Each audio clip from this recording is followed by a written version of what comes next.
Somos un país en el que tradicionalmente se valora a la gente con unas tablas, esto cuenta esta cantidad de puntos, esto cuenta esto, y te puedes encontrar personas que tienen un certificado de saber hablar inglés y que después no puedan ver una película en inglés. Encontrarse a clases de asignaturas cuyo contenido pues, no está bien pensado, pues también las personas que estudian acaban perdiendo la ilusión. En principio muchos estudiantes empiezan con ganas, pues es verdad que conforme avanza la carrera muchos las van perdiendo y no es solo culpa suya. Es el volumen de gente a la que evaluar lo que obliga a que sea así, y creo que el origen de eso es el no poder fiarte de un comité elegido libremente entre personas. Es la mentalidad que tenemos y la compartimos los países de la zona porque la mentalidad es similar. Dices, es que ahora un niño cuando estudia, si le dejas emplear esta herramienta, te va a generar un texto sin saber escribir, con lo cual hay que prohibírsela. Y hace mucho tiempo se dijo de las calculadoras, no van a saber multiplicar, o de la máquina de escribir, no va a saber escribir caligrafía. Pero si no tienes criterio para saber qué está bien y qué está mal, esa máquina no va a hacerlo bien automáticamente. Ocurre un fenómeno, y es que cuando terminas la carrera piensas que sabes muchísimo, y cuanto más tiempo pasa, más te das cuenta de lo que sabes, que es mucho menos de lo que piensas. ¿Quién eres? ¿A qué te dedicas? ¿Y por qué te dedicas a lo que te dedicas? Bueno, soy Luciano, soy profesor de universidad y me dedico a ello porque es ahora mismo la actividad que más me atrae. Las razones de que haya llegado a trabajar de esto, pues lo cierto es que no son planificadas. Yo estudié hace ya muchos años una ingeniería y de hecho mi idea era trabajar en una empresa, hacer las labores que al final acabaron siendo distintas. Y tampoco os quería decir que esto es una cosa vocacional o que yo me sentí la llamada a la enseñanza. No, realmente, bueno, pues empezó de forma casi casual, diciendo, bueno, mientras no consigo nada mejor, empiezo aquí.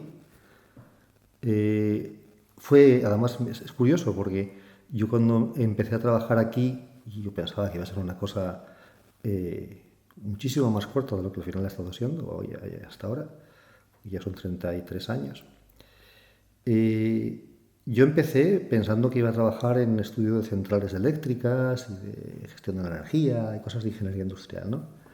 Y entonces di con una persona aquí, José Antonio Corrales, que tenía una idea de que había una tecnología nueva que había que estudiar, que eran las redes neuronales.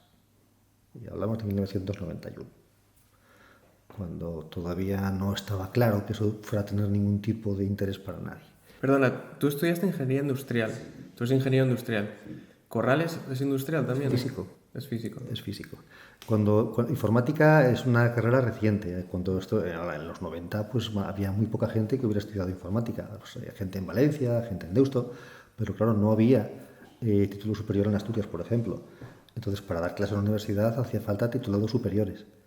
Y bueno, pues se reciclaban de diferentes sitios. Y esto es una generalización, ¿no? No es que sea estrictamente así, pero hubo gente de matemáticas, sobre todo de estadística, que bueno, tenían una visión de la informática porque les hacía falta para, pues sobre todo la gente de estadística, para manejar volúmenes grandes de información, pues tenían necesidad de usar ordenadores de la época. Y gente de otras disciplinas, pues muchos físicos que hacían simulación numérica, que necesitaban también emplear equipos y crearon pues lo que al final acabaron siendo las corrientes o las áreas de conocimiento, que es como las llamamos en la universidad, de informática, que son ciencias de la computación, que es gente que se preocupaba más de la parte científica, y lenguajes y sistemas, que era gente que se preocupaba más de poner a funcionar máquinas para hacer tareas, sistemas. Y había muchos físicos y gente de ingenierías en la parte de lenguajes y había más gente de matemáticas en la parte de ciencias, pero bueno, tampoco es que fuese una cosa monolítica, ¿de acuerdo? Había mezcla. Y claro, en aquel tiempo entonces pues no había la mentalidad que hay ahora, porque tampoco de hecho estaba... Muchas partes de informática que ahora se estudian como que han estado desde siempre, ingeniería de software, por ejemplo, pues era algo relativamente nuevo. Entonces no había todavía un grupo numeroso de gente de informática que pudiese tomar las riendas de los estudios y llevarlos. Entonces empezó con gente de diferentes carreras, pero al final la carrera mi ingeniería duró 6 años, más el doctorado, ¿vale? Y llevo 30 y tantos. sea, está claro que yo lo que estudié en la carrera, ¿dónde quedo ya? Claro. Que eso es un punto de partida, pero al final lo que uno sabe es lo que estudia con el tiempo. Entonces, tú no puedes decir, yo es que soy ingeniero industrial. Bueno, evidentemente siempre te queda algo de qué tipo de problemas te gusta resolver. Pero lo que uno sabe es lo que estudias de todo ese tiempo. Casi nadie al final en su vida aplica lo que hizo en la carrera en su trabajo, o no lo aplica del todo, ¿no? Siempre te vas formando, vas aprendiendo. Y en mi caso yo empecé con las neuronales muy a disgusto mío, porque no me pareció una gran idea en aquel momento. Fíjate tú. Me quedó muy mala, de hecho. Y después saltamos a la lógica borrosa, que también parecía una idea interesante en la época. Bueno, sigue siéndolo, sigue habiendo mucha gente trabajando en ello.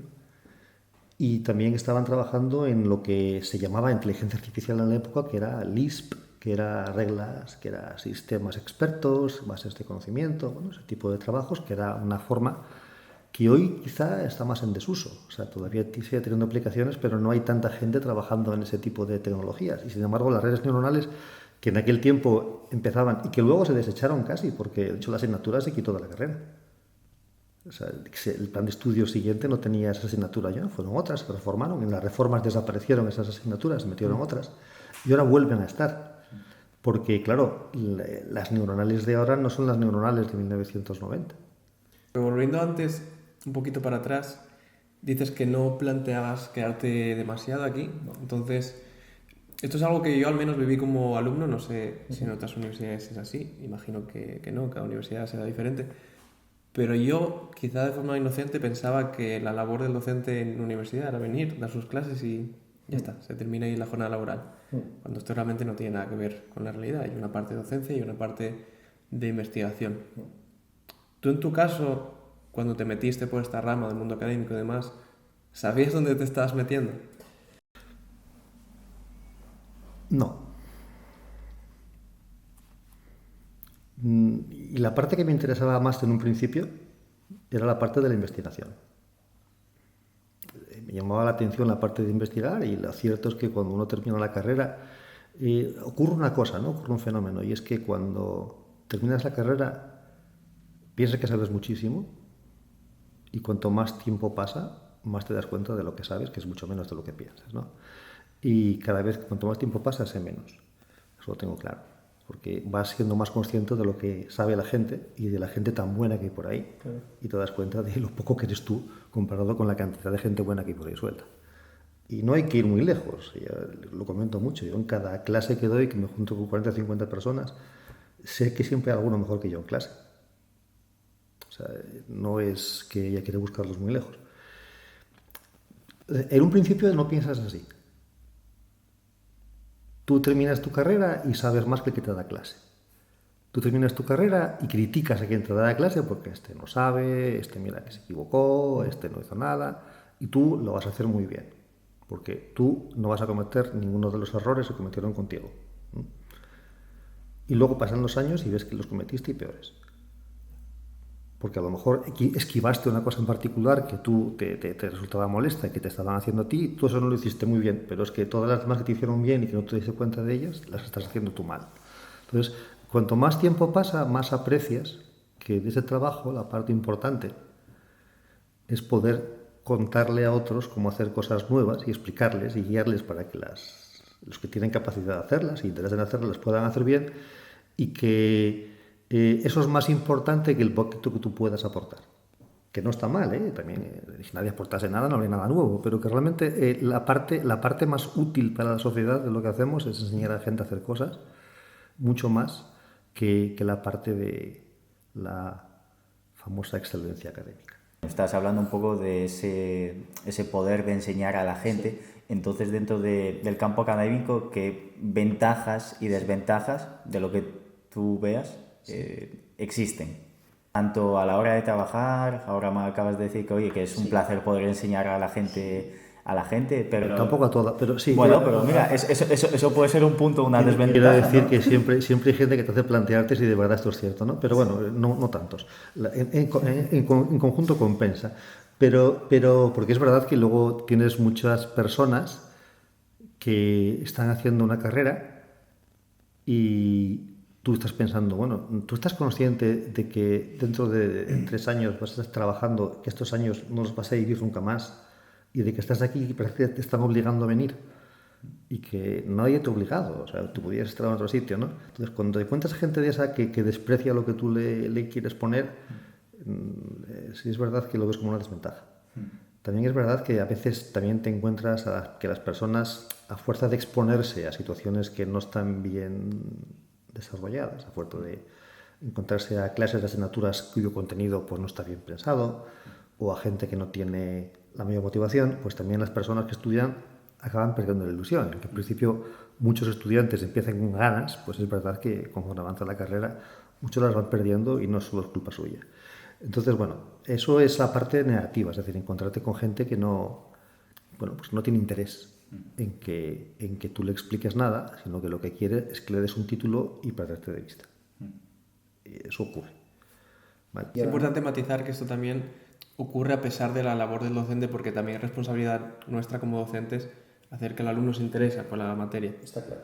Simplemente remarcarlo ahí, que a pesar de que el docente haga su trabajo de la mejor forma posible, siempre hay gente que reniega un poco de esto. Bueno, hay gente, a ver, hay, y no sé cómo decirlo sin que esto suene a presunción y a vacile, pero hay un libro de Eric Fromm que es y seguro que lo digo mal, y toda esta cultura queda en nada cuando luego lo mira, está aquí vacilando, no tiene ni idea, ¿no?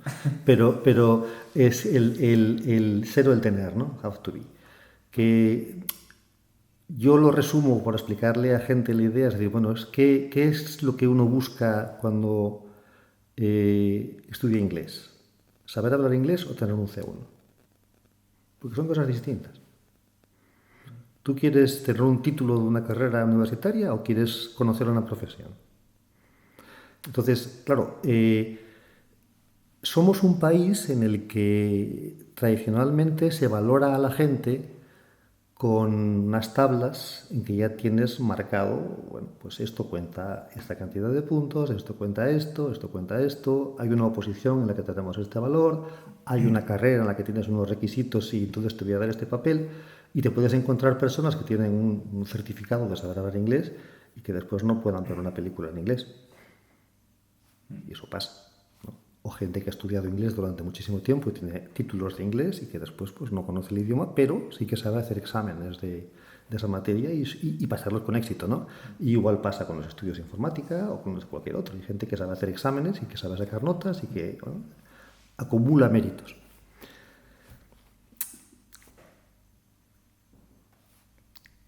Claro, la idea sería que aquí se generase y se repartiese conocimiento.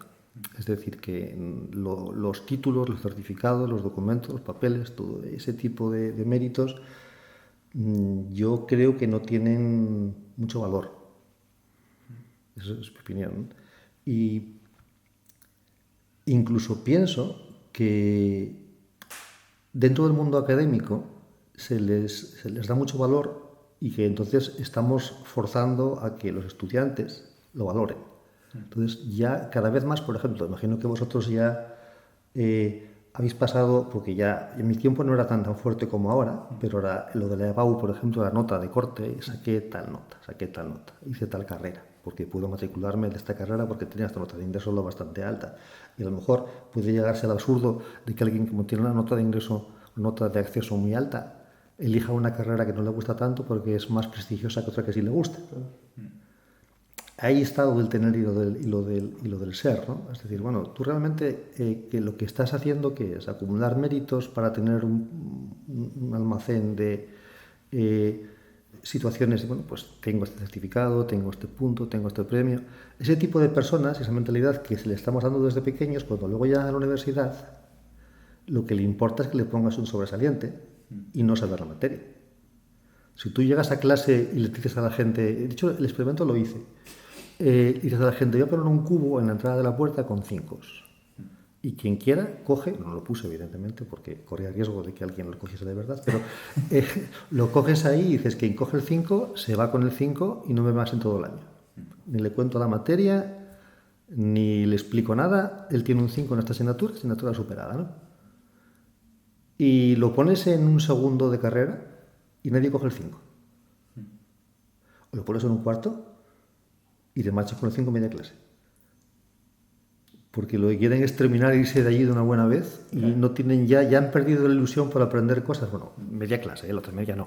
Pero que ves que también el sistema que seguimos aquí hace que ese tipo de personalidades prosperen y progresen. Y claro, si tú tienes la inocencia de querer aprender, te puedes frustrar muchísimo cuando ves lo que puede ocurrir con alguien que se mueve en ese sistema y que no tiene tus ganas de aprender o hacer cosas, y eso al final acaba yendo en contra de la gente que desea de verdad, que desea saber. Entonces, sí que esa parte de la colección de méritos y de la acumulación de títulos sí que creo que es perjudicial, porque no lleva además a que luego tengas en la sociedad gente con ganas de hacer cosas bien, no digo innovar, hacerlas bien, que sepan, ¿vale?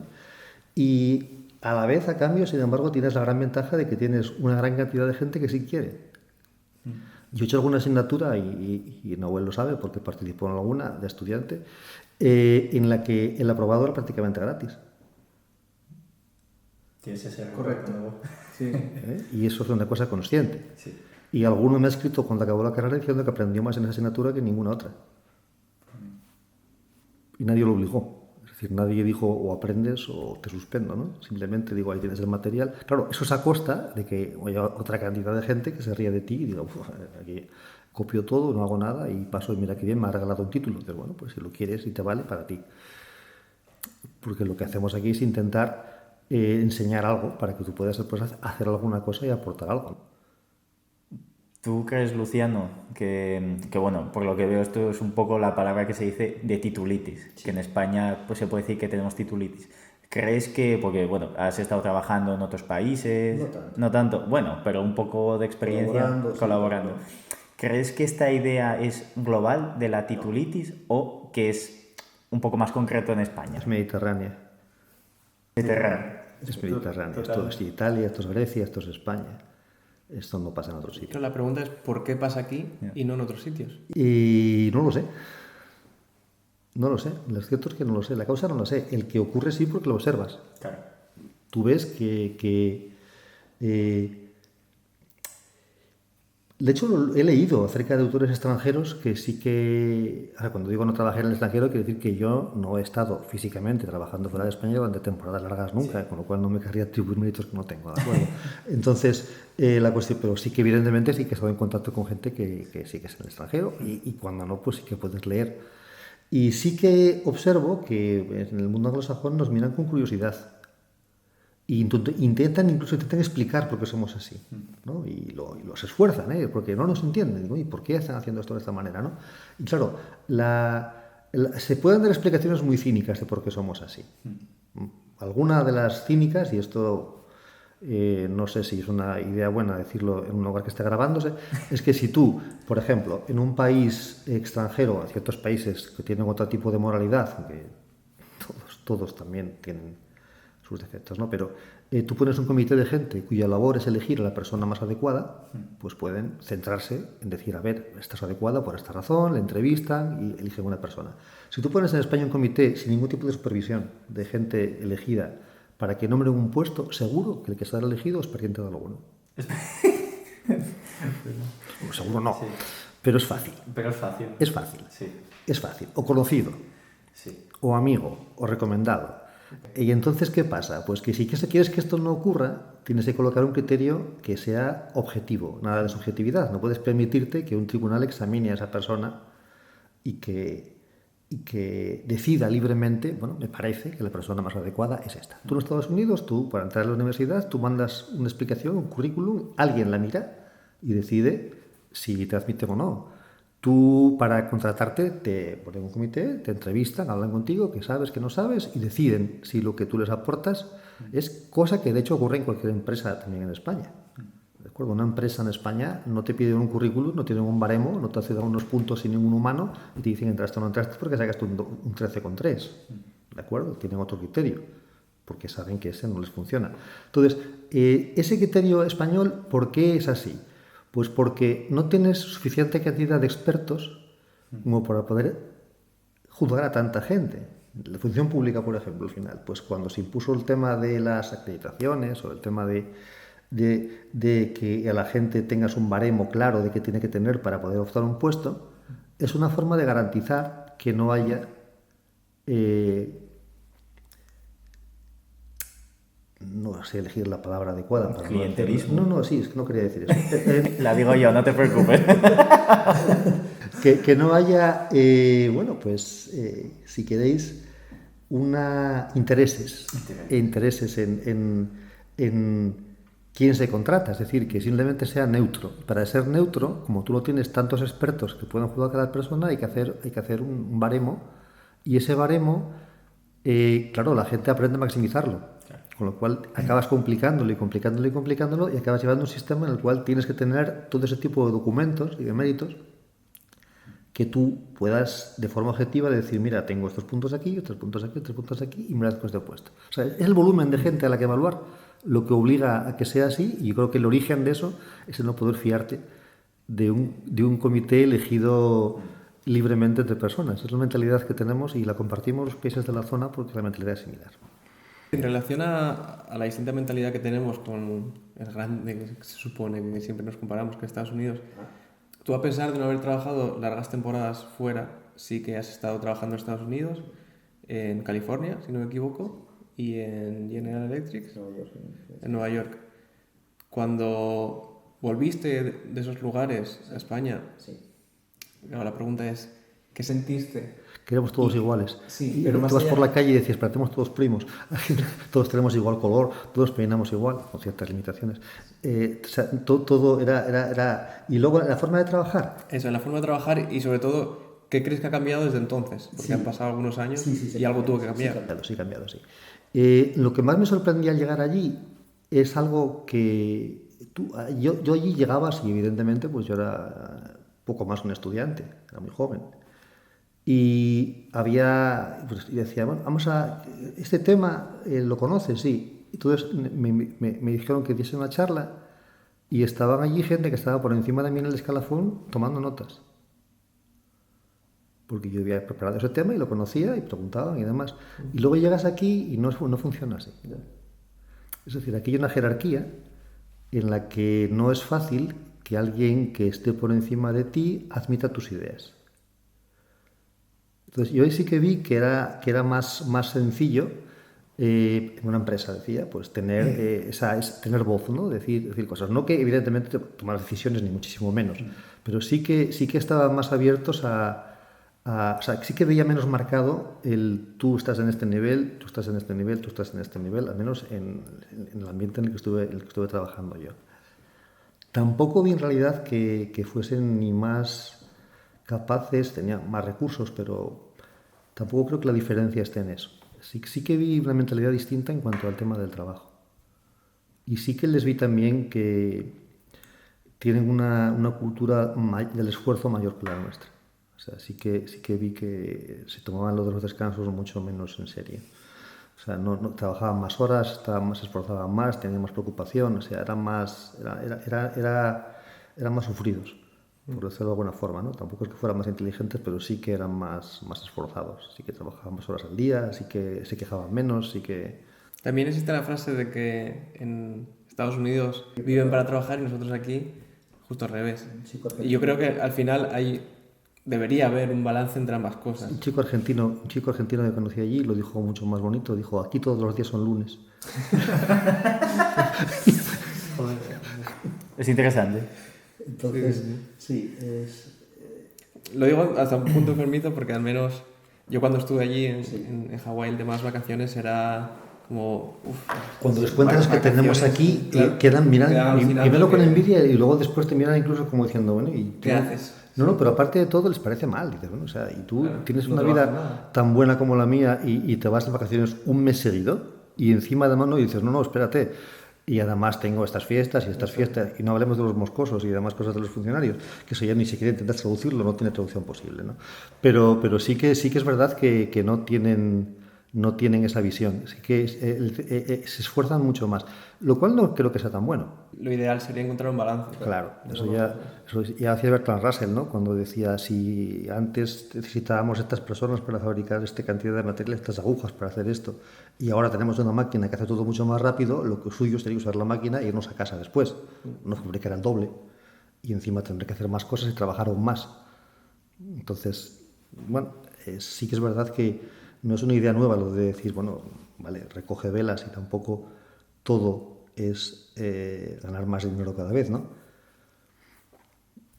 Pero bueno, y te juntas también con lo que decíamos del tener y lo del ser, ¿no? Es decir, al final, como comentábamos antes, bueno, cuando hay gente que ve un modelo a seguir, el tener más dinero cada vez, y el dinero a partir de que tengas suficiente es un número en el banco. ¿Para ti qué es tener suficiente? Pues que no haya ninguna cosa que quieras comprarte y que no puedas. Ahí está claro que tengas moderación.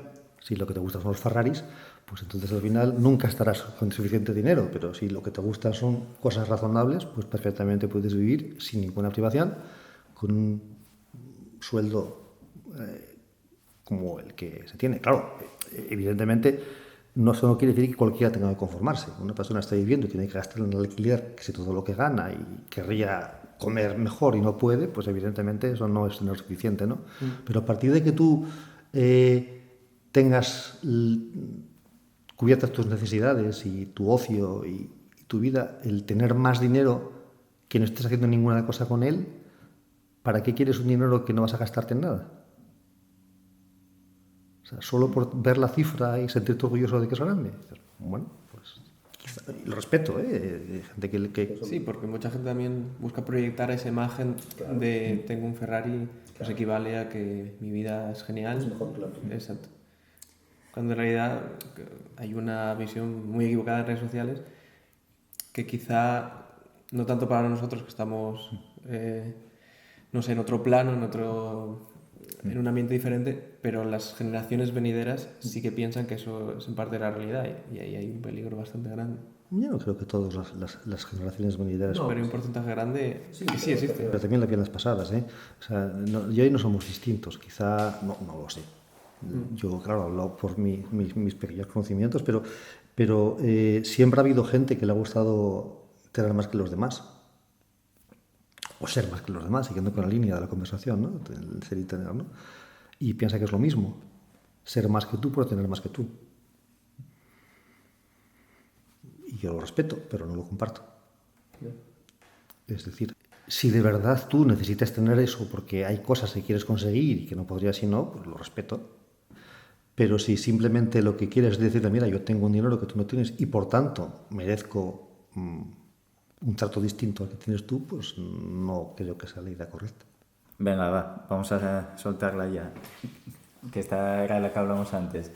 ¿Qué diferencia ves entre los alumnos de hoy a los de antes? Sí existe. Sí existe, pero... A ver, el tópico aquí es decir que los alumnos de ahora son peores que los de antes. Digo, ya empiezo diciendo que es un tópico porque lo he oído tantas veces y además una cosa que es curiosa es que los estudiantes jóvenes, a fuerza de oírlo, algunos lo creen.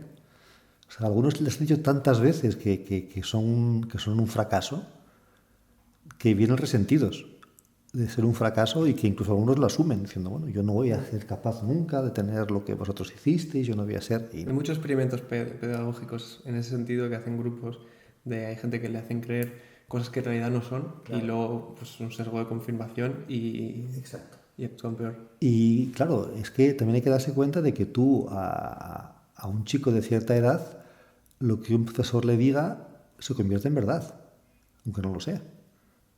Es decir, ellos, en principio, muchos de ellos confían en tu criterio y lo asimilan, con lo cual si tú les enseñas que ellos no valen, pues ellos creen que no valen.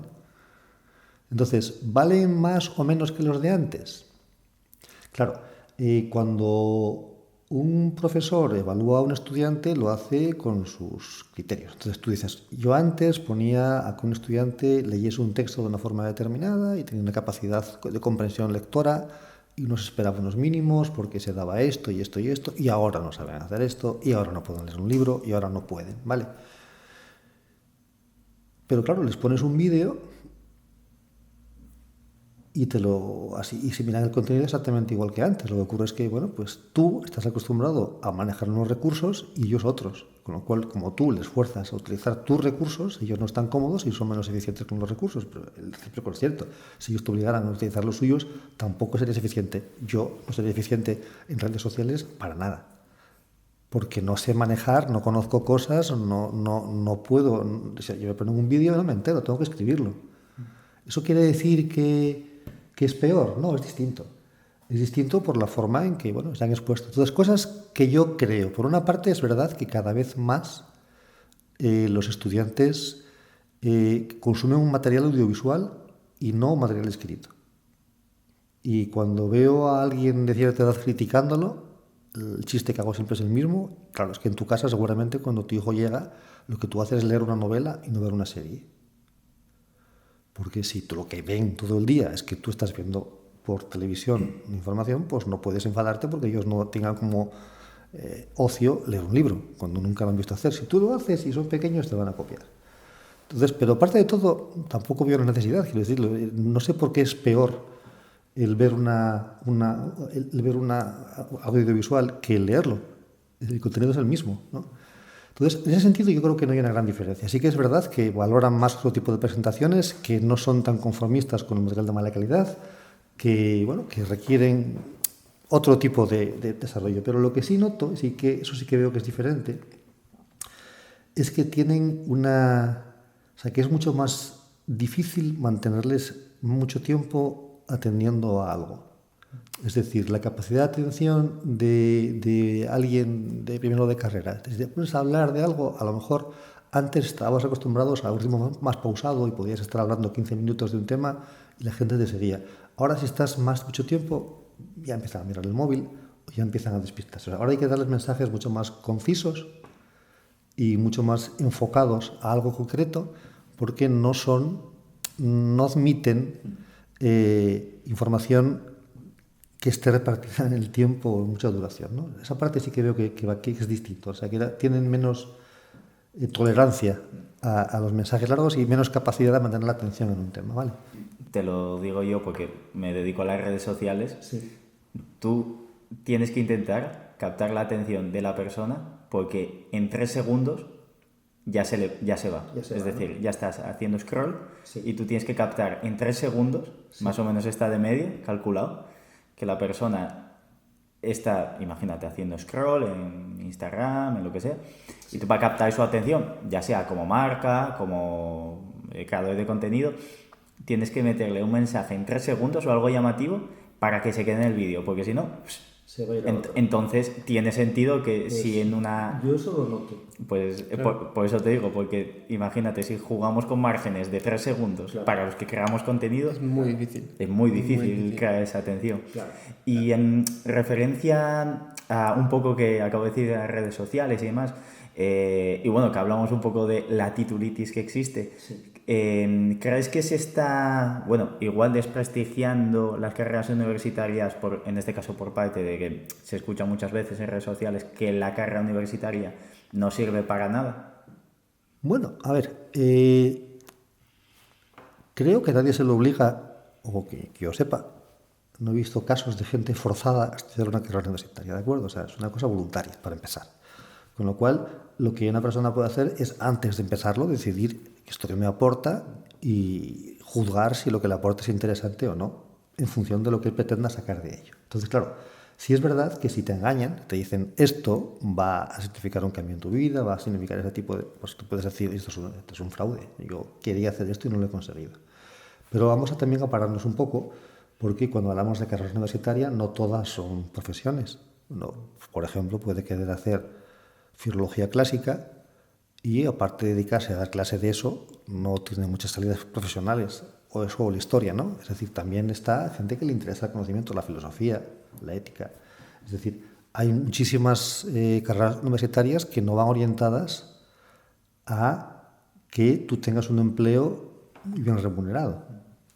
Entonces, partiendo de que cuando alguien se defrauda, generalmente lo que dice es que yo, haciendo este esfuerzo, tengo este retorno que es mucho menor que el que tengo haciendo este menor esfuerzo, bueno, pues eso, claro, habría que pararse a pensar qué retorno esperabas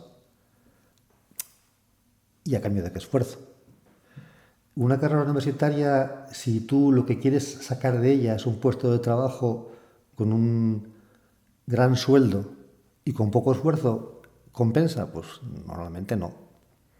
Es decir, y nunca fue así.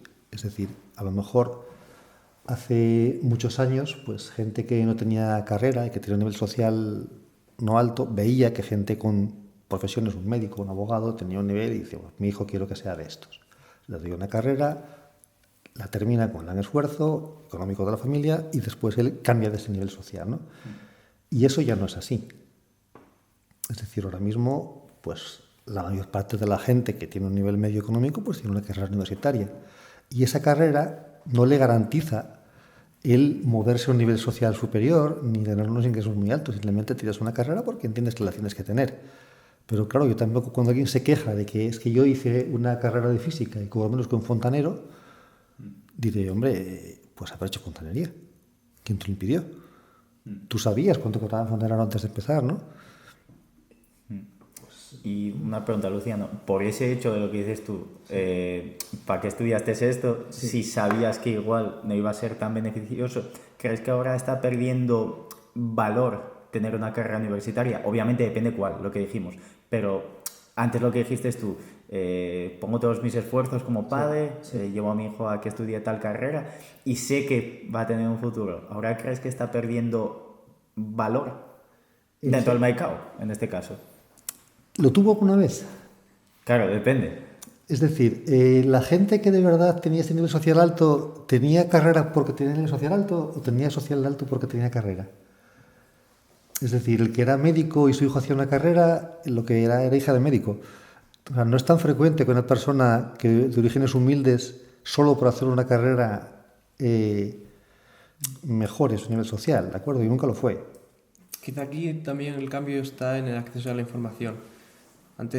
Ahora tenemos el acceso a la información abriendo el móvil, pero antes esa información no estaba tan diseminada, no era tan fácil acceder a ella y quizá hacer una carrera universitaria te garantizaba acceder a esa información de una forma mucho más sencilla y por tanto luego te permitía tener más herramientas a la hora de buscar o encontrar un trabajo. Es cierto, y había un mercado en el que todavía ese perfil no estaba saturado. Y entonces, claro, si conseguías acceder, hice una ingeniería, pues sabías que ibas a trabajar bien, mejor que otra gente que no la tenía. Pero bueno, eso ya es una cosa que no es así, efectivamente. Pero hace mucho que no es así. Yo sí observo, y perdonadme la maldad, que hay personas que piensan que por sacar más nota que otros tienen derecho a más sueldo que otros. Como yo me esforcé y saqué esta nota en la EBAU, para siempre voy a ganar más que tú. Como yo tengo en la carrera más difícil que la tuya y quedé el número 3, el número 4, pues mi sueldo estará por encima. Y claro, no es así. Es decir, a mí una cosa que me gusta decir a la gente cuando me pide consejo acerca de los estudios o trabajar y demás, es decir, mira, las notas que tú tengas en la universidad no le importan a nadie en cuanto salgas de la universidad. Como mucho, puede que te ayuden a tu primer trabajo. Pero tu segundo trabajo te preguntarán por lo que hiciste en el primero, no por tus notas de la universidad, con lo cual tampoco vas a ir arrastrándolas toda tu vida como si fuese yo valgo tantos euros porque saqué esta nota. Entonces, claro, al final es verdad que mucha gente dedica un gran esfuerzo a competir por superar las alternativas pensando que como consecuencia de esa competición van a tener esa diferencia, pero eso no es así. Y luego también algo importante en esas personas, lo digo por experiencia y no por experiencia propia, sino porque he visto a bastantes estudiantes que están en ese caso, es que tienen una presión muy grande por sacar notas y luego la gestión del fracaso no la tienen. Y luego terminan psicológicamente pues, bastante afectados. Es cierto, y no está bien. El sistema, aparte de que a veces son competiciones totalmente vacías, es decir, saqué más nota que mi compañero y... Es decir, la nota no es más que una métrica de cuántos conocimientos adquiriste de esa materia. Pero no es el fin. Es decir, el objetivo de enseñar esa asignatura no es el poseer el certificado de que la tengas con ese número, sino el que tú tengas esos conocimientos. Entonces, la nota pues tiene una cierta correlación con lo que tú sabes, pero todo el mundo sabe que hay gente que puede copiar un examen y sacar una gran nota, o tener mala suerte y sacar mala nota, y no siempre está asociado a lo que es. Sí es verdad que y tampoco va a ser tan extremo, en que sí es verdad que la gente que se esfuerza más tiene en promedio mejores notas. Pero la nota en sí no se cambia por dinero. O sea, no es, salvo una posición en la que sí tienes una nota y estos entraste y vosotros no. Después, el que tengas esta nota en la carrera no es garantía de que tú vayas a cobrar más a quien tiene menos notas. Ni siquiera de que vayas a cobrar más que quien no tiene esa carrera. Claro. O sea, si tu único objetivo al hacer una carrera es el dinero, pues plantéate que a lo mejor te vas a frustrar, porque la mayor parte de las carreras no tienen como consecuencia que tengas directamente una profesión menos remunerada. Me parece interesante remarcar eso, porque sí que he visto, quizá es algo subjetivo, que ahora está en boca de todos la inteligencia artificial, la informática y demás, y creo, o es mi sensación, de que hay muchos estudiantes que se están metiendo en la carrera de informática porque han escuchado que tiene salida. Correcto. Y luego me encuentro que tengo alumnos que se nota que no les gusta la informática. Claro, y que van a tener que trabajar toda la vida de ello. Exacto. Yo también les digo a veces cuando acabas, ten mucho cuidado con tu primer trabajo. Yo, por ejemplo, me metí en la universidad y aquí me quedé. Te quedaste enterrado aquí. Quiero decir que a lo mejor no tengas prisa, o sea, piensa bien lo que quieres, porque luego ocurrirá una cosa y es la siguiente. La gente, según termina, todos van a aceptar un trabajo con muy malas condiciones porque es el primer trabajo, porque todavía tus padres te apoyan, porque, bueno, pues tienes una forma de salir adelante. Pero cuando lleves trabajando un año, la gente que ya tiene experiencia y pasa un segundo trabajo con mejor sueldo, no es fácil que diga, no, esto lo descarto y vuelvo a un trabajo de nivel básico sin ningún tipo, repito, con lo cual seguramente cambiarás a un puesto mejor pagado de lo que ya sabes hacer, y eso se dirá. Entonces, claro, si tú eliges un trabajo de mano que no es lo que tú quieres, que sepas que a lo mejor es lo que vas a hacer durante un número de años, o hasta que un día con gran esfuerzo rompas y digas, mira, quiero dar un giro a mi vida y quiero hacer una cosa completamente distinta. Cosa para lo cual a lo mejor dices, y si ya tienes una familia para aquel entonces, igual ya no lo puedes hacer. Claro. O sea, también plantearse cuándo hacer cada decisión y no dejarse arrastrar por consejos que a veces el que te los da tampoco los pensó muy bien. Una cosa que acabas de decir, Luciano, que me ha gustado mucho, que has dicho, cuando ya tengas una familia, igual no puedes romper con esa vida. Claro. Eso puede abrir un poco el melón de, ¿tú crees que ahora que cuando somos jóvenes tenemos que arriesgar? No es que tengáis, es que es cuando se puede. Porque no depende nadie de ti. Como que si fracasas, fracasaste tú. Pero ahora plantéate que tienes 2 hijos, una hipoteca y fracasas. ¿Qué haces? Ahí está también un poco el cambio de mentalidad que veíamos antes entre Estados Unidos y aquí. Claro. Yo lo que noto es que allí desde pequeño sé muy bien, tanto a nivel empresarial, de emprendimiento y a nivel personal, arriesgar. Claro. Aquí no arriesgamos prácticamente nada. Incluso está mal visto. Sí. Estamos atados al terreno. Aquí compras tu casa, allí la alquilan. Sí. Y no necesariamente porque, bueno, que también no pueden permitirse comprarla, pero sí que son móviles. Aquí si tú tú montas tu vida en torno a una zona geográfica y es difícil que luego te puedas mover. Es mucho más costoso, mucho más... y allí son más de, pongo todas mis cosas en un remolque y me cambio de ciudad. Yo tampoco les envidia, ¿eh? Quiero decir, a lo mejor esa forma de trabajar tiene más ventajas para poder cambiarse de empresa y tener mejor salario, pero yo, por lo poquito que sé o que he vivido, no envidio su calidad de vida para nada. En cuanto a actividad empresarial y trabajo y demás, no. Pero en cuanto a mentalidad, yo creo que hay una cierta ventaja en tener esa mentalidad de arriesgar más y no tener tanto miedo al fracaso. Eso es verdad. Desde luego que eso sería algo importante allí. Pero algunos de los de allí me decían que ellos querrían estar trabajando allí y salir del trabajo y estar en España. Es que ahora en España se vive muy bien. Claro, Las cosas como son. claro. Y luego al final es verdad que tenemos un número de ventajas que no valoramos. Pero, por ejemplo, sí que ya que estamos hablando de la universidad, pues el hacer una carrera universitaria en Estados Unidos es un esfuerzo para la familia muy importante. O para el mismo estudiante, que solamente se lo pagan ellos con crédito y luego tienen que devolverlo con los años. Y aquí les estás viendo en clase no yendo, porque esto es gratis. Y si haces una división entre el presupuesto de un IOBI en un año y cuántos estudiantes tiene, te das cuenta de que de gratis nada. No, claro, eso se paga de una u otra manera. Exacto. Nada es Es gratis. decir, lo que ocurre es que se te está pagando entre todos. Claro. Pero la matrícula, pues tú mira cuánto tiene de presupuesto un IOBI y cuántos estudiantes tiene. ¿Vale? Retomando un poco el mundo académico, que lo dejamos ahí un poco, nos centramos quizá demasiado en las desventajas, respecto a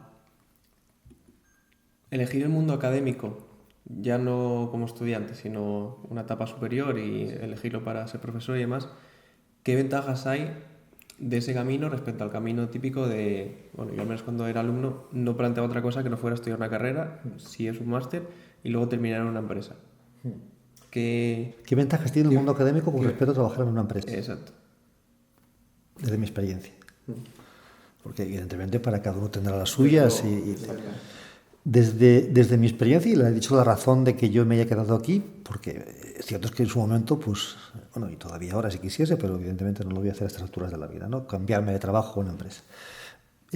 Las ventajas no son las obvias, o sea, no es que trabajes menos. Puedo asegurar que no.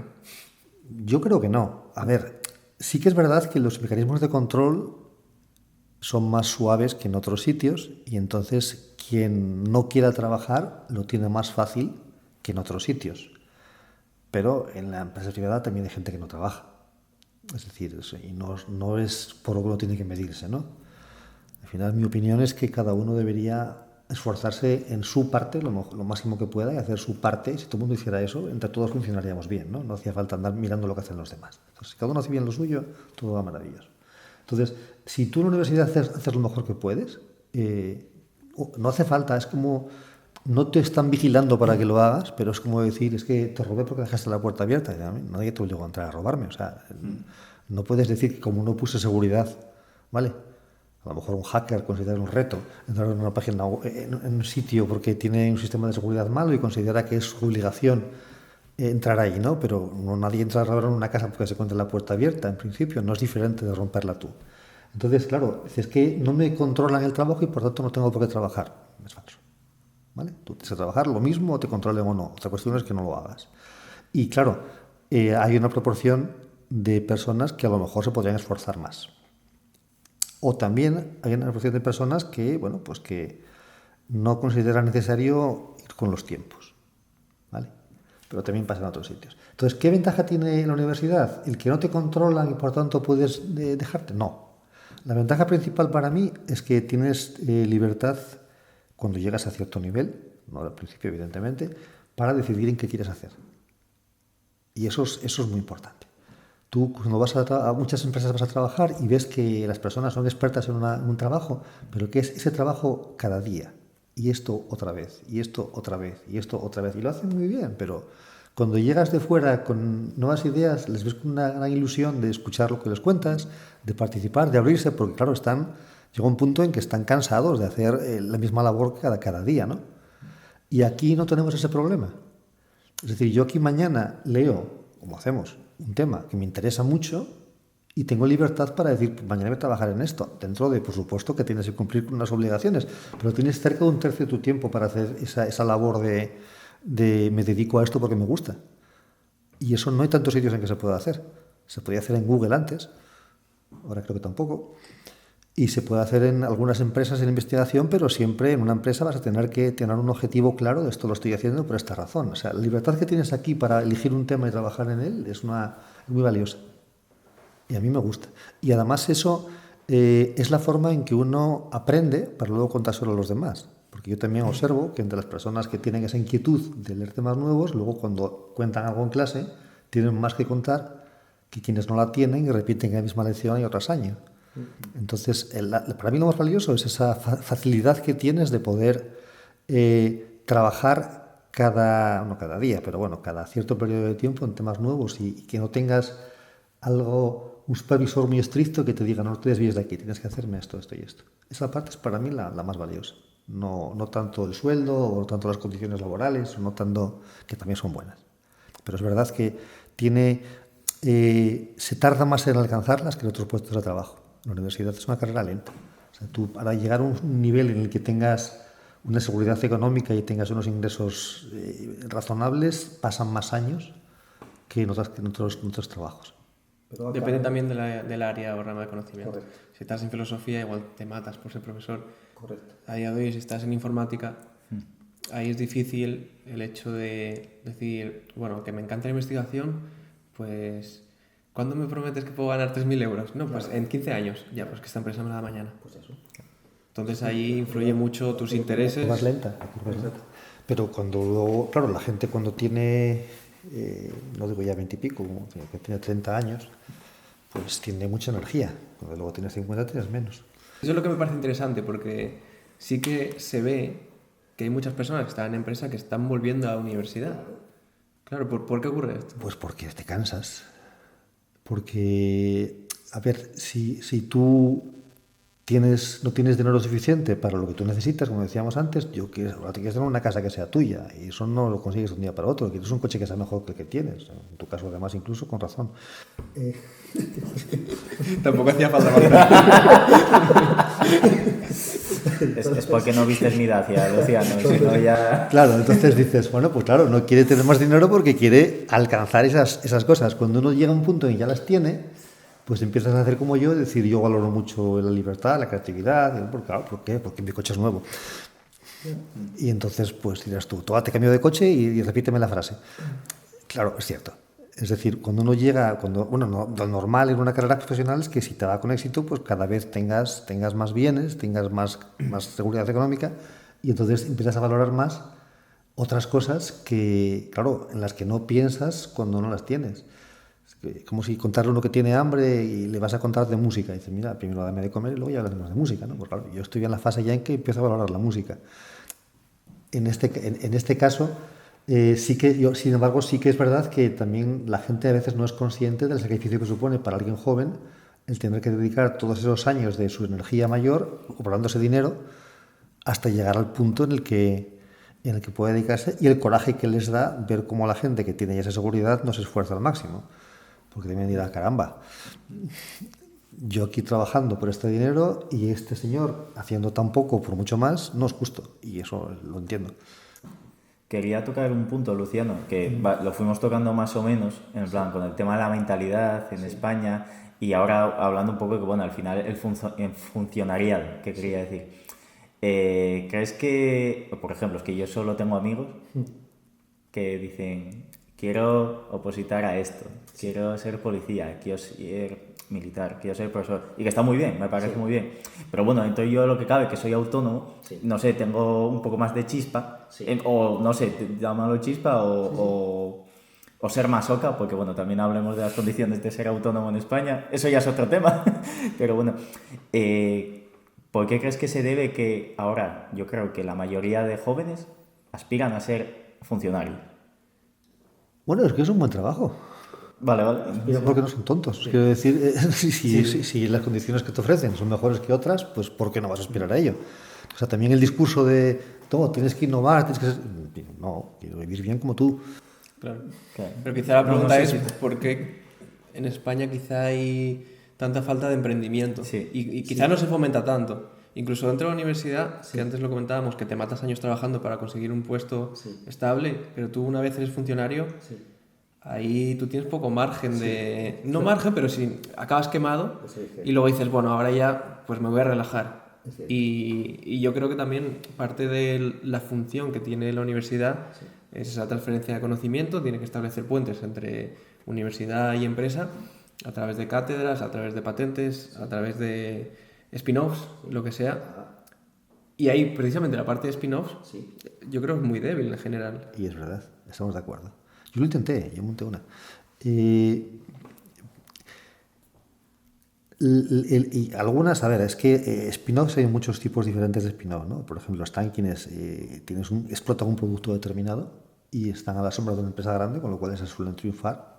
Fabrico esta pieza, fabrico este producto, o fabrico algo que hace falta y tengo conocimiento para hacerlo. Y luego están otras, por ejemplo, la que intentamos montar nosotros, la que de hecho montamos, pues competía ofreciendo proyectos más avanzados a otras empresas, ¿no? Y bueno, sí que tiene cierto apoyo, ¿eh? Tampoco voy a decir que es que no lo haya. Hay ayudas, la gente, o sea, sí que hay voluntad para que eso se cree. Pero luego después lo tienes difícil. Lo tienes difícil porque, en primer lugar, yo sí que observé que si ibas de parte de la universidad, pues se te abrían. O sea, que voy a hacer esto, voy a hacer aquello, te ofrecían datos, te daban información. Y si vas parte de una empresa pequeña, desconfiaban. Ya, pero ya no tenían claro que no estuvieras en una visión interesada, que no fueras a hacer, que fueran a fiarse de ti, que no fueras a desaparecer. Entonces, claro, la gente tendía más, el producto que ofrecíamos nosotros le interesaba más contratar con empresas más grandes, de más entidad, que con una empresa pequeña recién formada. Entonces, la universidad tenía ventaja sobre eso, ¿no? Y no es trivial, al menos en nuestro campo, el crear una pequeña empresa que luego progrese y que haga un producto competitivo.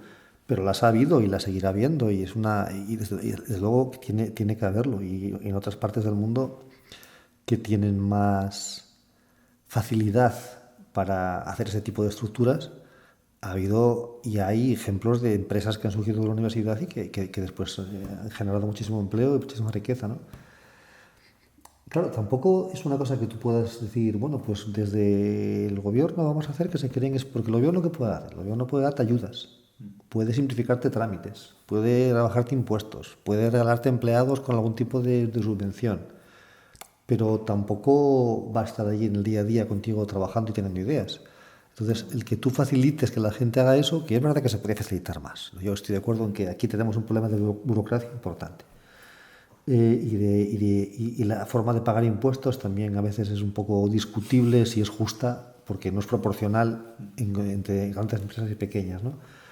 Pero claro, tampoco es que uno tenga mecanismos para desde la administración generar empresas. Lo mucho puedes facilitarlo. Entonces tiene que ser la gente la que se lance a crear eso y la que... Yo tengo amigos que han creado empresas que tienen un tamaño considerable y que viven de ellas, o sea que tampoco es imposible. Pero sí es verdad que en otras partes del mundo el número de documentos que tienes que hacer para crear eso o los impuestos que tienes que pagar son radicalmente menores. Que también es una arma de doble filo. Quiero decir, normalmente el que tengas menos requisitos y que tengas menos impuestos viene a costa de que los trabajadores también tienen menos seguridad. Y claro, desde el punto de vista del emprendimiento y de los números grandes, pues a lo mejor uno es preferible que tenga grandes empresas, pero luego te pones a mirar qué condiciones tienen los empleados de las empresas, igual prefieres tener menos y un poquito más aseguradas. O sea, eso es complicado también llegar a... Porque yo en Estados Unidos también, pues ves gente que está trabajando allí con una visa para trabajar desde el extranjero en unas condiciones que yo no querría para mí. Totalmente. Hay un experimento bonito en cuanto a cuando uno envidia a un país, una sociedad, dicen, ¿tú dónde querrías estar, no? ¿En España o en Estados Unidos viviendo, o trabajando, o teniendo tu empresa, no? Entonces la gente tiende a elegir, no, yo vivir en Estados Unidos. Dicen, vale, pero ahora tu puesto social se va a elegir aleatoriamente. Es decir, tú si tiras un dado y sales una persona cualquiera de Estados Unidos, tira un dado y una persona cualquiera de España, ¿en qué país vives en España? Porque como te toca allí en la parte baja, no es lo mismo que te toca aquí en la parte baja. Estás jodido, amigo. Estás jodido, básicamente. Entonces, claro, al final el reparto también, y no sé, yo tampoco diría que todo tiene que ser buscando igualar al que más cobre a costa de los demás, ¿no? A veces también el sitio en el que uno vive y cómo se reparte la riqueza entre la gente también tiene un valor. Y en este caso, el que tengamos la sanidad que tenemos, la educación que tenemos, la calidad de vida en general que tenemos en promedio, ojo, que eso no quiere decir que todo el mundo... La gente no tiene siempre la calidad de vida que debería tener, pero yo sí que veo que en otras partes del mundo hay mucho más desigualdad. Yo creo que en Latinoamérica, por ejemplo, o en América del Norte, sin más lejos, creo que entre las capas de la sociedad más afortunadas y las menos hay mucho más salto que que el que pueda haber aquí, y que si yo tuviera que elegir sin que me dijesen de qué vas a caer, digo, ante el miedo de caer de la parte baja allí, me quedo como estoy y no me quejo tanto de lo poco que tengo, ¿no? Volviendo al valor de lo que aporta la universidad al mundo empresarial y a la formación de los alumnos, tú eres director de una cátedra. ¿Nos podrías explicar un poco qué son las cátedras, cuál es su objetivo y hablar un poco de la cátedra de la que tú eres director? La palabra cátedra tiene unas connotaciones. Aquí, bueno, realmente la Universidad de Oviedo tienen una especie de convenios con empresas en las que, bueno, pues pones a una persona que puede tener el escalón 29 u otro escalón distinto. No es obligatorio ser catedrático para dirigir una cátedra, ¿vale? Se llaman así, pero realmente son unas colaboraciones en las cuales la empresa aporta un dinero cada año durante 4 años normalmente, a cambio de que por parte de la universidad pues se haga algo que la empresa también reciba y que sea de interés. ¿Qué tipo de cosas pueden hacerse? Pues desde divulgación, presencia social, hay cátedras institucionales que son, bueno, pues para que se promueva determinado comportamiento, pues que si la Agenda 2030, que si cátedras de sostenibilidad, que sí, bueno, con diferentes proyectos, y bueno, pues te da una cierta libertad para definir dentro de su presupuesto cómo quieres hacer esa cooperación entre la empresa y la universidad, ¿no? Entonces la que llevamos nosotros es una cátedra que está destinada a formación. Es decir, el trato allí fue que este dinero se va a dedicar principalmente en, bueno, pues dar becas, en dar ayudas a gente para hacer trabajos relacionados con la inteligencia artificial. ¿Qué saca la empresa a cambio? Por una parte, visibilidad, y por otra, la capacidad de, bueno, pues tener el primer contacto con estudiantes que pueden contratar ellos. Es decir, ellos tampoco es inmediato para una empresa hacer un anuncio y que tenga los mejores profesionales a la puerta. Y para ellos es valiosísimo el tener buenos trabajadores. De hecho, la empresa se define por eso, ¿no? Realmente eso es un valor, pienso, en mi opinión, igual que nos pasa a nosotros. El mayor activo de la universidad son sus estudiantes y el mayor activo de las empresas son sus trabajadores, ¿no?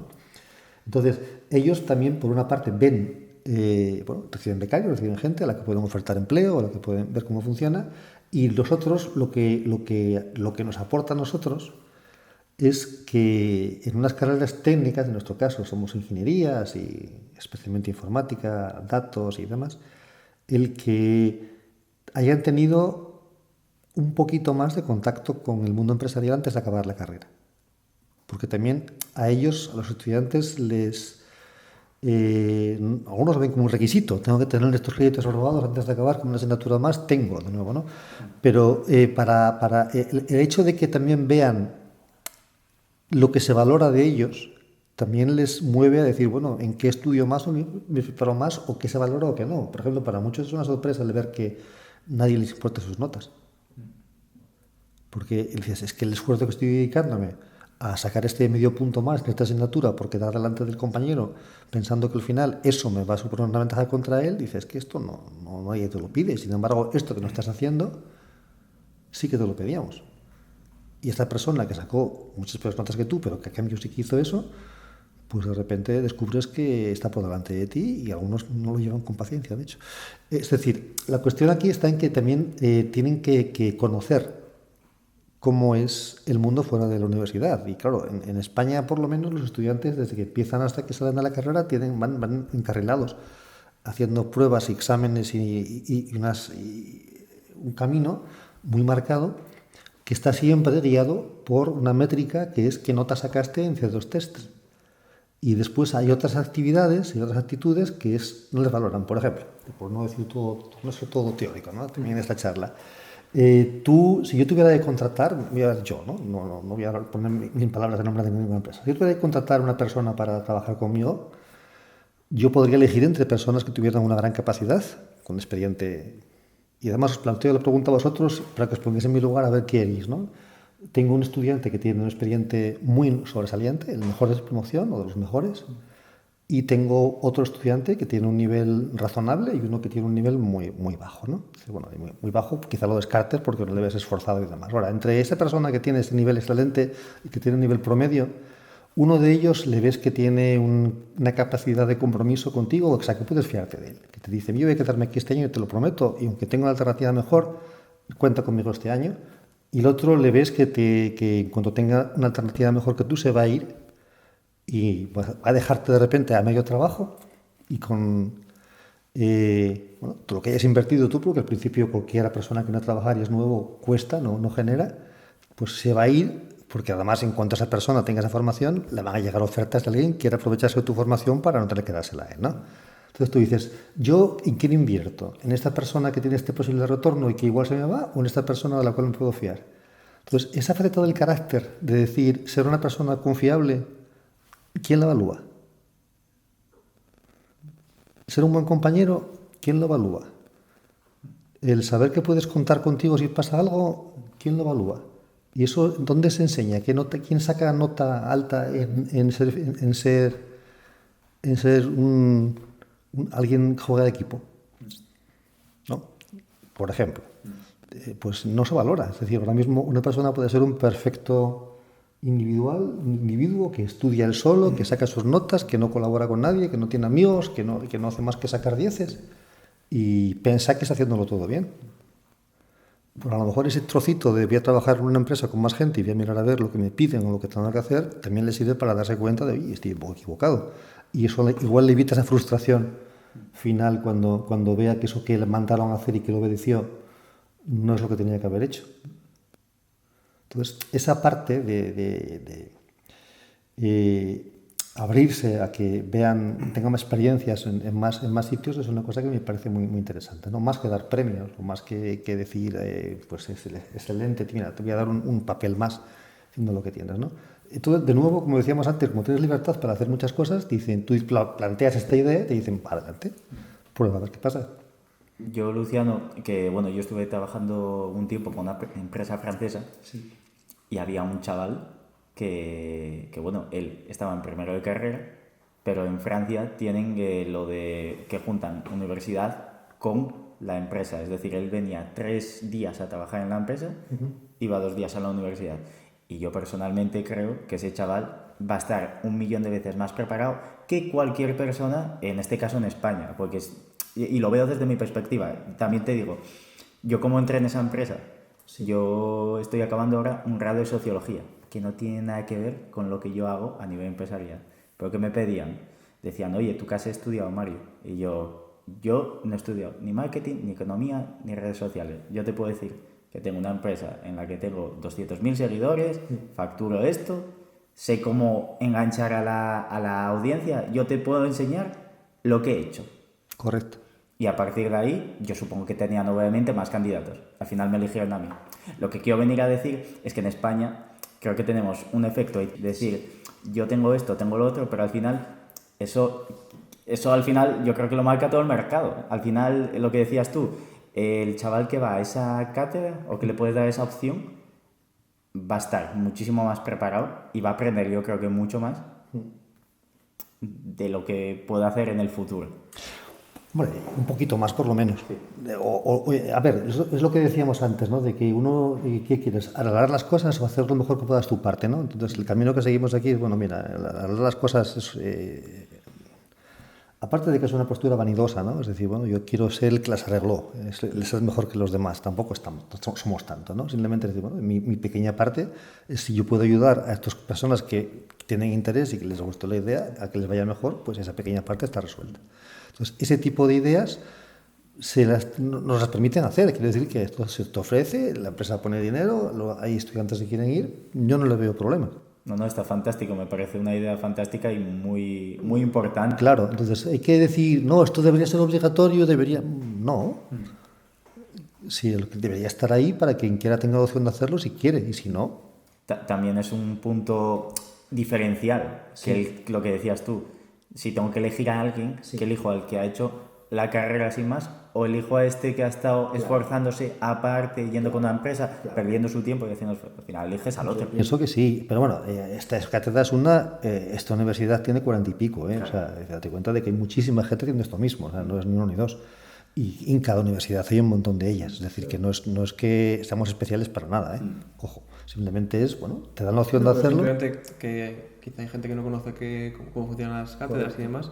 Entonces, bueno, tú eres director de la cátedra Total Energies, ¿vale? Porque no hemos dicho la empresa, creo que también es Bueno, importante. yo no lo quise decir tampoco porque tampoco entiendo que tampoco hay que hacer propaganda de nadie. Eso ya es...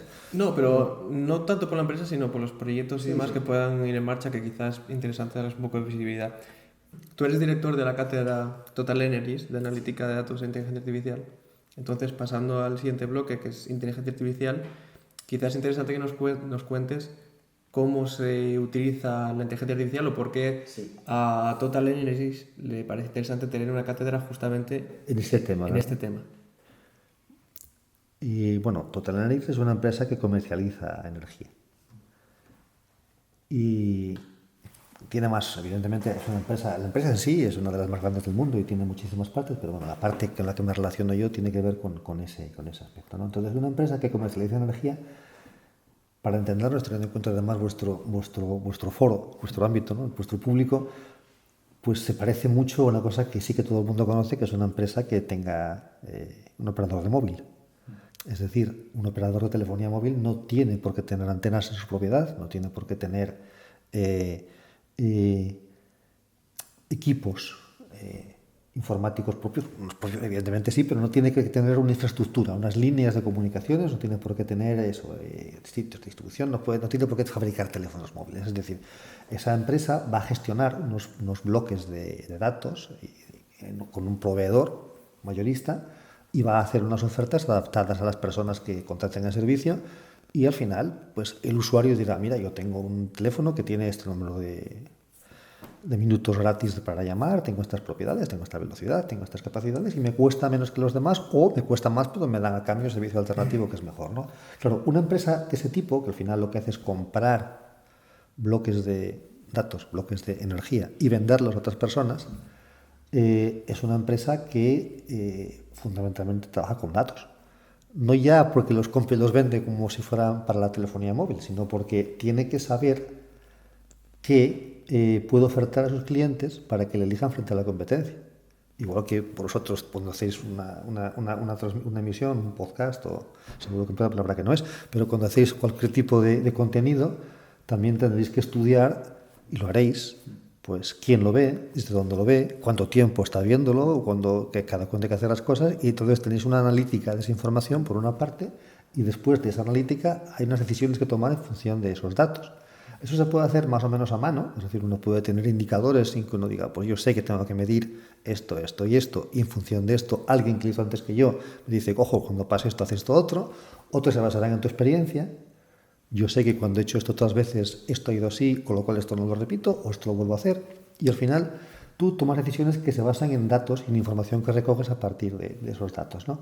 Bueno, pues la IA entra en que a veces la decisión que tienes que tomar a partir de esos datos no es trivial.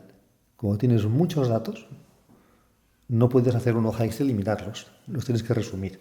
Y claro, ese resumen que tú haces a veces sí que es una lista ordenada, ¿no? Quiero mirar a ver cuánta gente estuvo hasta ahora, vale. Pero a veces tienes métricas que no son triviales, ¿no? Quiero saber cuánta gente se cambió cuando hablé de este tema. Quiero saber a cuánta gente esta persona le contó que escuchó esto para que se vuelva a conectar. Quiero saber información que tú no es trivial que la puedas analizar. Entonces ellos necesitan sistemas automáticos que les permitan procesar esa información y aprovecharla para hacer su negocio. Eso son básicamente dos vías. Una de ellas es la analítica y otra sería la predicción. La analítica es, quiero conocer mis datos.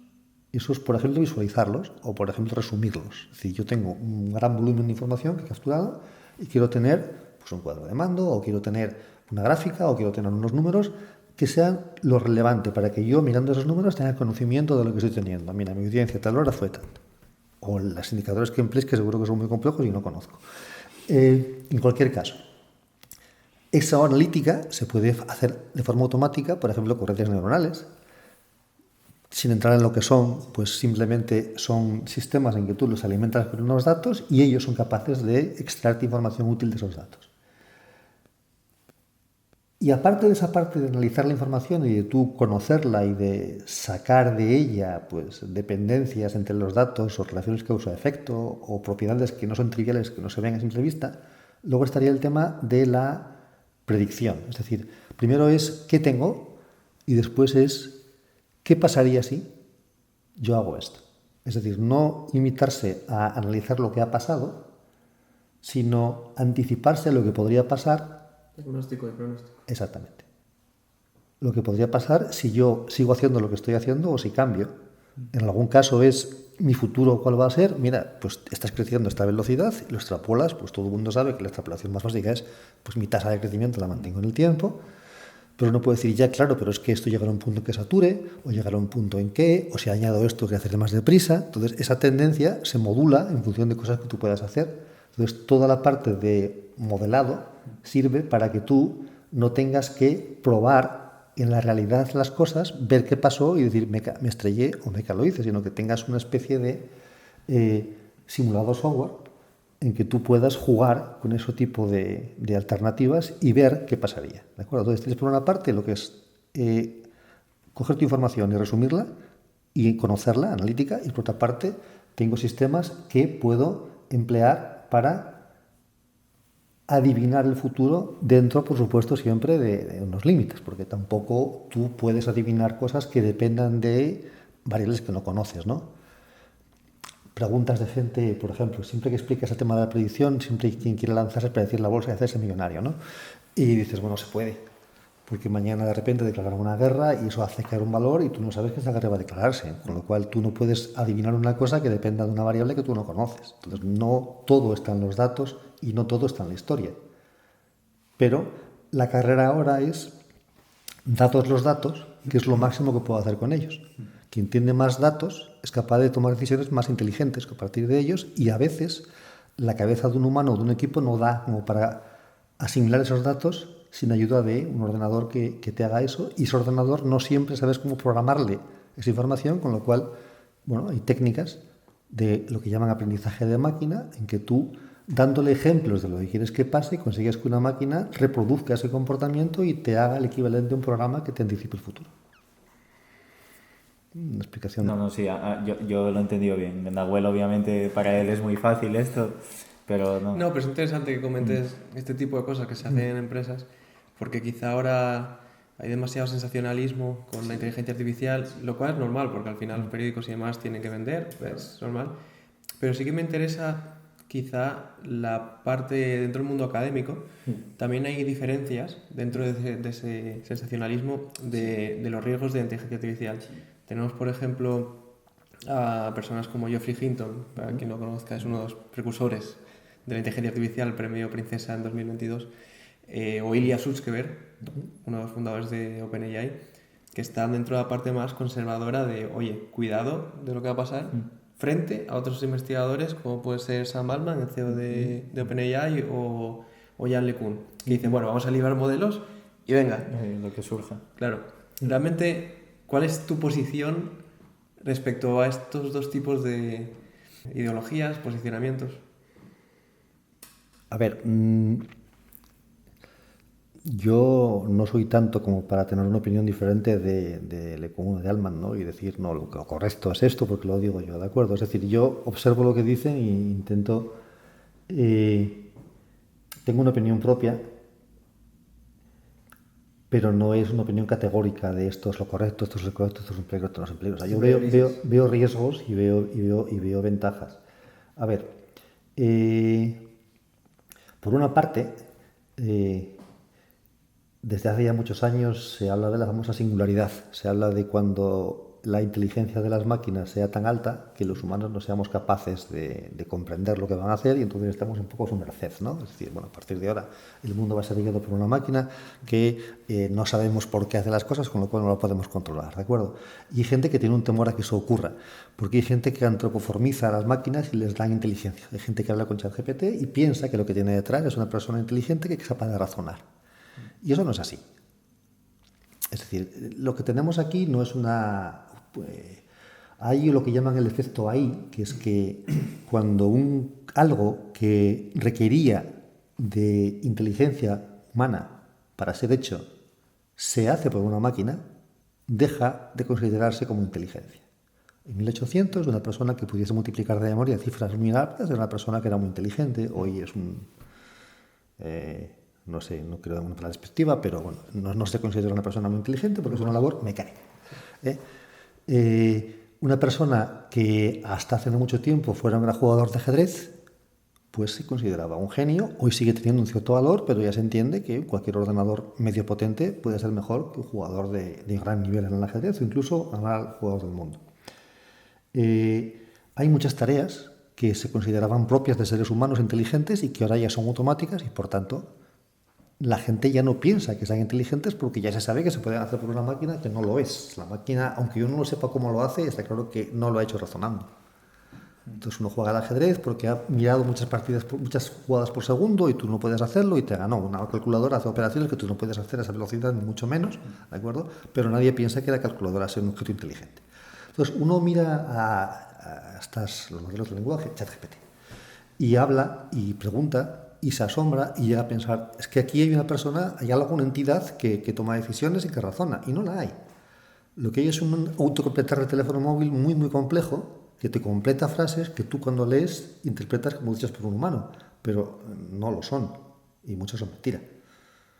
Es decir, simplemente lo que ocurre es que la capacidad de leer un texto y resumirlo, la capacidad de desarrollar una conversación a partir de unas ideas, la capacidad de generar una poesía con cierto estilo, que se consideraban partes de la inteligencia humana hasta hace años, pocos años, pues ya no lo son. Con lo cual, a lo mejor dices, es que ahora un niño cuando estudia, si le dejas emplear esta herramienta, te va a generar un texto sin saber escribir, con lo cual hay que prohibírsela. Decía, y hace mucho tiempo se dijo de las calculadoras, no van a saber multiplicar, o de la máquina de escribir, no va a saber escribir caligrafía. No, lo que ocurre es que a ese niño le hay que enseñarle a editar el texto y cuando lo lee, a diferenciar lo que está bien de lo que está mal y utilizarlo para hacer un texto mejor y más rápido. Pero si no tienes criterio para saber qué está bien y qué está mal, esa máquina no va a hacerlo bien automáticamente. Porque esa máquina no distingue lo que está bien y lo que está mal. Simplemente sigue tus órdenes y te permite hacer eso, ¿no? Entonces, claro, el que tú, con una máquina que hace eso, pienses que esa máquina va a desarrollar inteligencia y va a controlar el mundo, a mí me parece extremo. El riesgo que veo que eso pase está en que los humanos empleen esa máquina como apoyo para tomar decisiones. Es lo que llaman la logocracia. Es decir, tú suponte que tienes un político tiene un ataque público, pues supongamos que en España existiese un político que fuese con la lengua muy viva y que fuera capaz de hacer insultos muy elaborados y que tú tuvieras que responder en el periódico al día siguiente. Entonces, esa persona puede decirle a esa herramienta, oye, respóndeme a esta colección de insultos con algo muy ingenioso. Y esa herramienta seguramente haría un buen trabajo. Y le diría, dile que genera todo esto, ¿no? Pues suponte que esa respuesta que le das generada automáticamente, la persona que tiene enfrente emplea una herramienta similar para contestarte. Vale, pues si yo soy el fabricante de esa herramienta, no me sería muy difícil evitar que si los dos emplean la herramienta, hay ciertos temas de los que no se hablen. Voy a evitar que esta herramienta jamás haga una broma acerca de cierta invasión a cierto país o de que este comportamiento que yo considero adecuado o acerca de este tipo de ideas, esto no sale en la conversación o si sale nunca sale de esta manera. Si las dos personas emplean esa herramienta para hacer sus decisiones y no la supervisan, pues tú puedes indirectamente intervenir en la política y puedes hacer que una corporación haga que la sociedad tome un camino que no debe o que por lo menos no, por ejemplo, algo muy inocente, que no legisle en contra tuya. Entonces, eso ya es una cosa que los políticos, que no son para nada tontos, lo vieron ya en Estados Unidos hace más de un año y también en la Comunidad Europea, y en ambos casos dijeron, cuidado, que este riesgo está aquí. Es decir, estas herramientas que se pueden emplear para asesorarse y para generar documentos, el riesgo no es que alguien las ponga en un PC y que después le vayas allí a preguntar qué hacemos mañana con el mercado y que te hagas caso y que domine la humanidad. El riesgo está en que el empleo de esas herramientas tiene el riesgo de que si no controlas muy bien a la empresa que las gestiona, no puedes asegurarte de que la empresa que las gestiona no las utiliza a su favor. ¿Y qué está pasando con esto? Lo que pasó ya con las tecnológicas, con Google, con Microsoft y demás en su momento, que para fomentar que esto se utilizase, hubo una legislación muy permisiva, por ejemplo, que no fueron responsables de ningún comentario periodista que en su periódico aparece una carta ofensiva es responsable de esa carta. Bueno, si la cuelgas en la red social, no. Entonces, esa ley que permite que eso ocurra, que se hizo para que esas pudieran triunfar, porque si no se habrían aniquilado rápidamente, judicialmente a poco recorrido, ahora mismo es una ley que tiene que desarrollarse para regular la inteligencia artificial, pero especialmente para asegurarse de que no se da ese tipo de mal uso. Y claro, el problema está en que, en este caso, las empresas van por delante de los legisladores. Con lo cual, también hay un interés económico en cuanto a lobbies que pueda haber que se aseguren de que ese tipo de legislación sea lo bastante laxa como para que no les retenga el negocio. Y lo que es peor... Críticas a Europa, precisamente por eso. Claro, y lo que es peor, para que esas empresas que están ya dominando el mercado les pase como le ha pasado a Google, que no seas, o Apple o Microsoft, que no pueda haber ninguna competencia jamás, porque nunca van a tener el volumen como para competir contra ellas. Es decir, ahora es el momento de que el legislador tome el camino previo y diga, bien, vale, vamos a mirar a ver, vamos a asegurarnos de que el camino que esto sigue no es un monopolio de la información que luego encima tiene consecuencias tremendas en cuanto a que si todos los políticos, todos los dirigentes y todas las personas gestionan esto basándose en mi producto, yo le meto un sesgo al producto que haga que tenga ventajas que no debo tener. Entonces, ese camino lo veo peligroso. Lo de las grandes, lo de que el control de la humanidad lo veo más lejano. Eso es mi temor acerca de las tecnológicas y del problema que tienen con el uso de la inteligencia artificial ahora mismo. Sí, pero también hay una tercera parte que quizá no es tan extremo, pero entiendo que haya gente que tenga miedo de perder su trabajo. Al final hay muchos trabajos que son automatizables, sí. Incluso trabajos que no pensaba hoy en día que no se pueden reemplazar, pero no me imaginé nunca que una inteligencia artificial pudiera hacer una canción que pasa más o menos por una canción que está hecha por un humano. También es importante remarcar que en este tipo de herramientas la intención yo creo que es para ayudar, para ofrecer un apoyo, no tanto para reemplazar. Pero sí que es verdad que hay otros trabajos que, por desgracia, van a dejar de existir. Son los luditas, ¿verdad? Justo estaba pensando yo eso mismo. Al final, oye, también tenemos que quemar los carros, porque claro, si no... A ver, aquí la cuestión va a estar la forma en que también lo veo yo, y también es una forma quizá un poco radical, ¿no? Es la siguiente. Este tipo, los traductores, ¿de acuerdo? Tú antes un artículo en nuestro campo se mandaba siempre un revisor nativo y ahora lo haces ya automáticamente y lo haces igual de bien y además le preguntas y preguntas y preguntas y jamás se cansa el revisor y no te cobra cada vez, con lo cual dices, bueno, realmente es muy ventajoso. Pues son las revistas muy permisivas. Exacto. Esta semana hice una revisión para Nature Communications y una de las primeras directrices que te dan como revisor es que no te importe mucho el lenguaje. Correcto. Céntrate en revisar el artículo, sí, bueno. Pero si está escrito en un lenguaje más o menos que se entienda, pues genial, no digas nada más. Lo que importa es leer. Claro.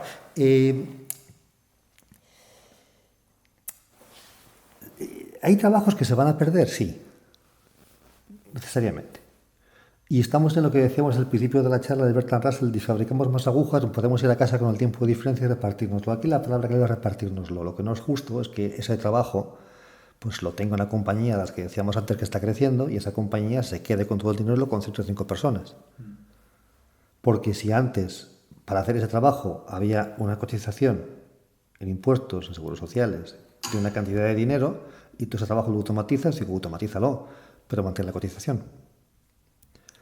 De forma que ese dinero que antes estaba cotizando y repartiendo entre la sociedad para que la gente pudiera seguir teniendo médico y carreteras, pues siga generándose.